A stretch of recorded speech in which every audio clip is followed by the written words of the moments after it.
کیا آپ نے کبھی سوچا ہے کہ ہمارے تھانوں کا ماحول، عدالتوں کا رویہ اور پولیس کی وردی عوام کو تحفظ کا احساس دینے کے بجائے خوف میں کیوں مبتلا کر دیتی ہے؟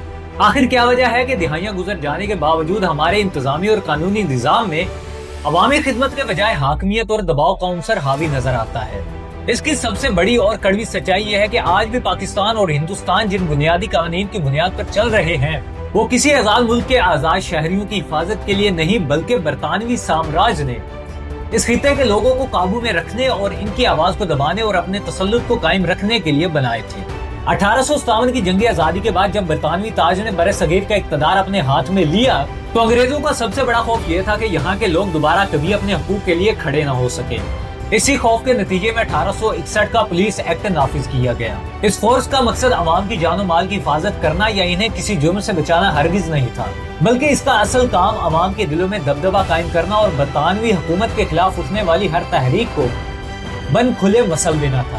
یہی وجہ ہے کہ اس فورس کو عوام دوست بنانے کے بجائے ایک سخت اور بے رحم انتظامی ہتھیار کے طور پر ڈھالا گیا۔ اسی طرح 1860 میں مرتب کیا گیا مجموعہ تعزیرات ہند دیکھ لیجئے، جس میں بغاوت کے خلاف سخت ترین دفعات شامل کی گئی تاکہ کوئی بھی شخص انگریز سرکار کے فیصلوں پر سوال نہ اٹھا سکے۔ وہ قانون جس کا کام انصاف فراہم کرنا ہونا چاہیے تھا، اسے حکمرانوں کے خلاف اٹھنے والی ہر آواز کو خاموش کرنے کے لیے استعمال کیا گیا۔ دیہی علاقوں پر نظام حکومت ہو، زمینوں اور ٹیکسوں کی وصولی کے قوانین ہو یا پھر عوامی اجتماعات پر پابندیاں، ہر چیز کا بنیادی محور برطانوی سلطنت کا مفاد اور مقامی آبادی پر ان کا کامل کنٹرول تھا۔ ہم نے آزادی تو حاصل کر لی، لیکن بدقسمتی سے انگریزوں کا بنایا ہوا وہ پورا کنٹرولنگ فریم ورک اور وادی سندھ کی عوام کو شہری کے بجائے رعایا سمجھنے کا انداز فکر ویسے ہی گود لے لیا۔